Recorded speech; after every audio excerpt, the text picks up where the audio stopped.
व्यवसायात्मिका बुद्धि एकेह कुरु नंदन बहुशाख्याह्यन्तास्य बुद्धयो व्यवसायिनाम। जो इस मार्ग पर चलते हैं वे प्रयोजन में दृढ़ रहते हैं और उनका लक्ष्य भी एक होता है। हे कुरुनंदन, जो दृढ़ प्रतिज्ञ नहीं है उनकी बुद्धि अनेक शाखाओं में विभक्त रहती है। यामिमां पुष्पितां वाचं प्रवदन्त्य विपश्चितः वेदवातरतः पार्थ नान्यदस्तीति वादिनः कामात्मानः स्वर्गपरा जन्म कर्म फलप्रदां क्रिया विशेष बहुलां भोगेश्वर्य गतिं प्रति।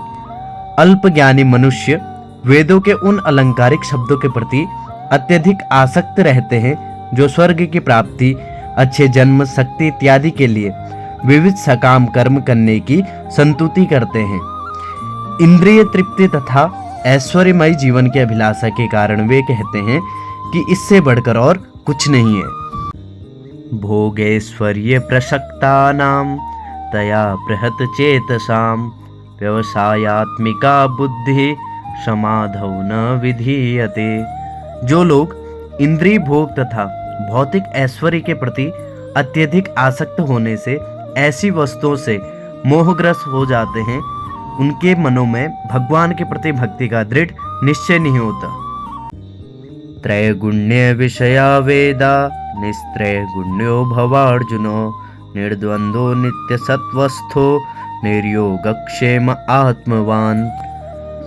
वेदों में मुख्यतया प्रकृति के तीनों गुणों का वर्णन हुआ है।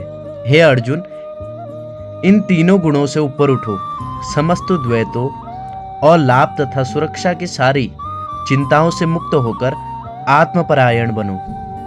यावानर्थ उत्पाने सर्वतः संप्लुतोदके तावान् सर्वेषु वेदेषु ब्राह्मणस्य विजानतः। एक छोटे से कूप का सारा कार्य एक विशाल जलाशय से तुरंत पूरा हो जाता है। इसी प्रकार वेदों के आंतरिक तात्पर्य जानने वाले को उनके सारे प्रयोजन सिद्ध हो जाते हैं। कर्मण्येवाधिकारस्थे मा फलेषु कदाचन मा कर्म फल हेतुर्भुर्मा ते संगोत्स्वकर्मणि। तुम्हें अपना कर्म करने का अधिकार है, किंतु कर्म के फलों के तुम अधिकारी नहीं हो। तुम न तो कभी अपने आप को अपने कर्मों के फलों का कारण मानो, न ही कर्म न करने में कभी आसक्त हो। योगस्थः कुरु कर्माणि संगम त्यक्त्वा धनंजय सिद्ध सिद्धयोः समो भूत्वा समत्वं योग उच्यते। हे अर्जुन, जय अथवा पराजय की समस्त आसक्ति त्याग कर संभाव से अपना कर्म करो, ऐसी समता योग कहलाती है।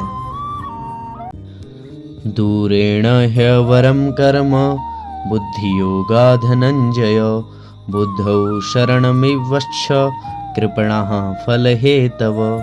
हे धनंजय, भक्ति के द्वारा समस्त गर्हित कर्मों से दूर रहो और उसी भाव से भगवान की शरण ग्रहण करो। जो व्यक्ति अपने सकाम कर्म फलों को भोगना चाहते हैं वे कृपण हैं। बुद्धि युक्तो जहातीह उभौ सकृत दुष्कृते तस्मात् योगा युजस्व योग कर्मसु कौशलम। भक्ति में संलग्न मनुष्य इस जीवन में ही अच्छे तथा बुरे कार्यों से अपने को मुक्त कर लेता है। अतः योग के लिए प्रयत्न करो, क्योंकि सारा कर्तव्य, सारा कार्य कौशल यही है।